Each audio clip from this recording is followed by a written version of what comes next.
Again, that's one that works for me good. I think sometimes I'll hire the carbohydrates. I just do, and especially if I'm like, okay, there's some really good sessions. But anyway, let's talk about carbohydrates. What time we're on? I have to wrap this up soon. I think I've blabbered on a little bit enough for one session.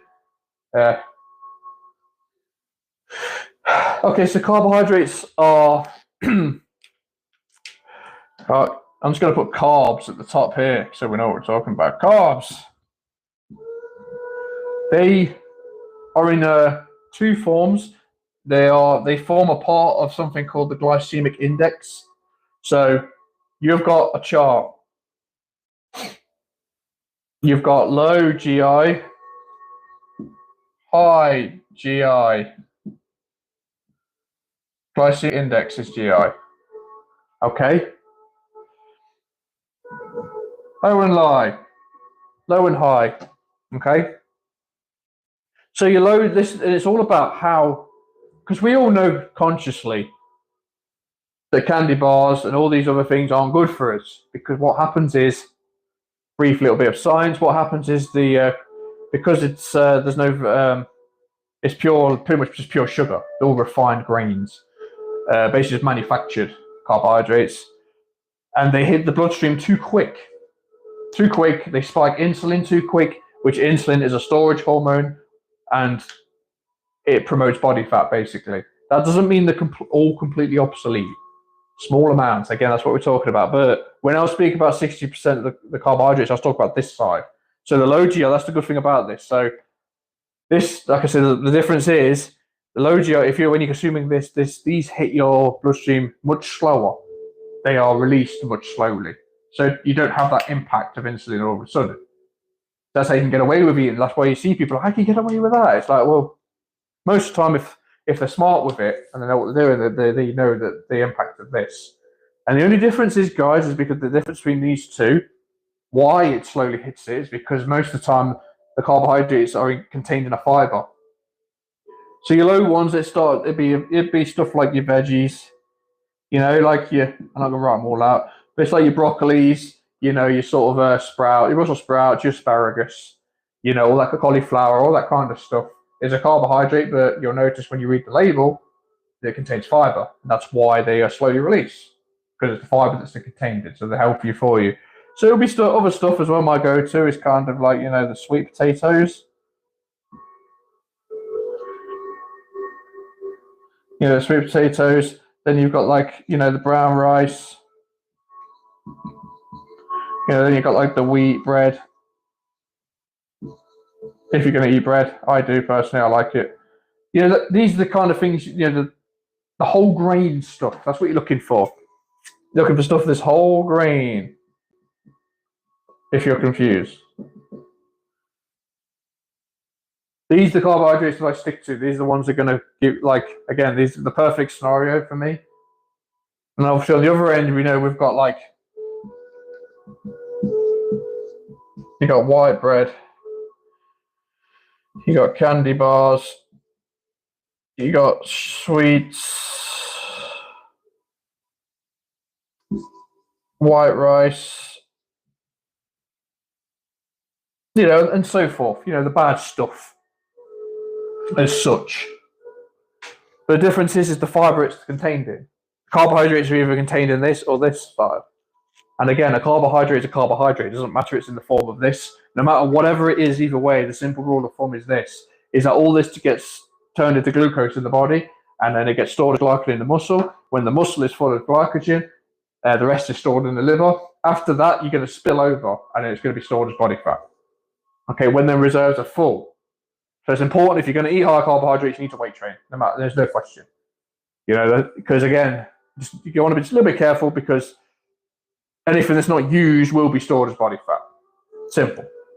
Stick to majority of these, 60% this, you're good. A little bit of this every now and then.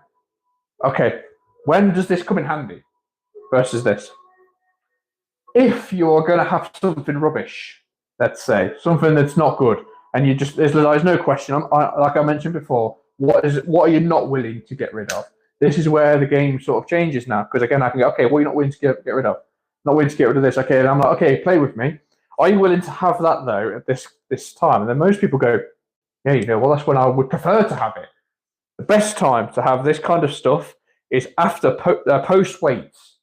When you finish after training with weights, sometimes you want to replenish that carbohydrate. This is too slow to replenish sometimes. Although it's just as good, this is better because it's instant. I can say that's when it is good.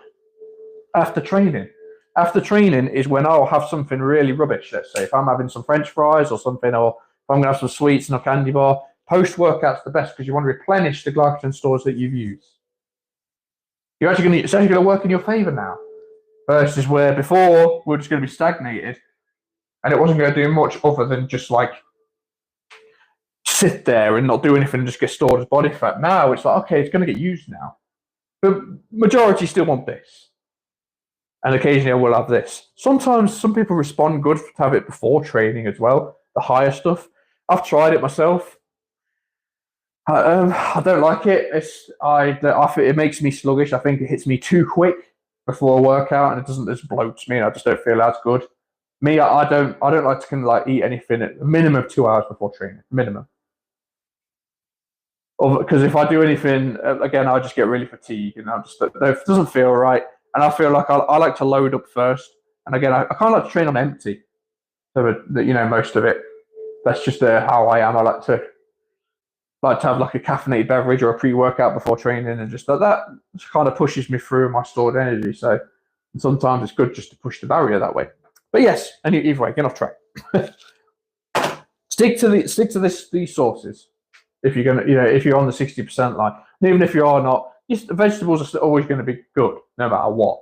But people forget that they are a carbohydrate, but they're a really good carbohydrate. They're like one of the best to have, vegetables, which is why you'll see a lot of people who do like low carbohydrate diets, they'll still do the protein with the vegetables because of the fiber that's contained in it doesn't release the same. They're cruciferous vegetables, specifically like broccoli and the cauliflower. So, what other tips can I give? So some other good swaps. I mentioned before, just to kind of like maybe wrap stuff up for the day. I mentioned before we could do certain dietary swaps. Because again, what's the first 3 letters of diet? Die.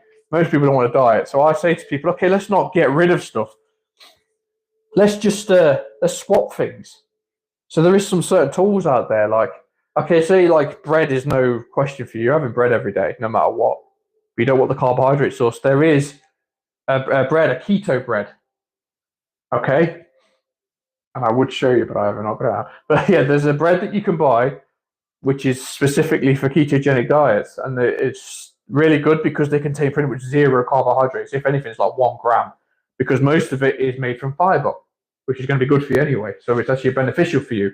Super low calorie. It's like 35 calories a slice of bread, 0 carbohydrates, and like 12 grams of fiber. Brilliant.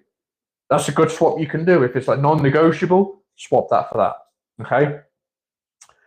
There's so many things you can do. And again, if this is like, okay, look, rice is like no question. So I'm even going to tell the person, okay, look, can we have it after training or before or kind of both? Just to, after weights. I mean, yeah, okay, I can do that. I can adapt to that. All right, cool. But if it's like, okay, look, I want it, but I don't want to have it. If that makes sense. Okay, the other thing you can have, if you want to still have that satiation of rice, look for riced cauliflower. Riced cauliflower is game changing. It comes in a freezer bag. You can literally put it in the microwave. It steams it in like 7 minutes, and you can sometimes. If I put some good spices with it, I get some good spices in there. I can't tell a difference sometimes. Rice cauliflower is game changing because again, it's like nothing. It's 20 calories per serving and literally like no carbohydrates, but it's in it's fiber. The carbohydrates are contained within the fiber. So perfect for you. That's another. There's all these little things you can swap, and once you understand these like swaps, again the game just changes. It's like, whoa, wow, wait a minute. It's like, golly, it's like, okay, I can do this. I can do this. So there is options for you guys. So just be patient with yourself. Yeah, it's difficult to get started. I know it's difficult sometimes to stick to it. Life takes over. Things get in the way. We slip off sometimes. But as long as your training's still there, and you're being pretty good with your diet, and you can just cater to that eventually. Don't be so hard on yourself. We're all going to slip at times. We all do slip at times. Sometimes it's a good thing. You want to reward yourself for the stuff you are doing. As much as I do advocate a good diet and lifestyle, I also advocate a good well-being. What's it going to take? Like I always tell people, if I'm going to train someone, I'm like, okay, what are you willing to do when it's training? Okay, what are you willing not to do? I kind of get like this response. What am I willing not to do? What do you mean? I'm like, what are you willing not to do? Just be straight with me. Be honest with me. Just tell me, what are you not going to get rid of? So then later on, when you do it, you're not going to come and feel bad towards me. They go, oh, wow. Okay, no, that's a good point, because I'm probably going to slip, right? I'm like, yeah, you're going to slip. Just tell me now. Just don't know, and we can just deal with it from there. And it's like, no, I know you're going to allow for that. Okay, well, I really like these. Okay, and I put them all down, everything that you like. And I'm like, okay, this when you're going to have this when you're going to have this. And it's like, okay, I can do that. That you work with yourself. Okay, there's no rule of thumb to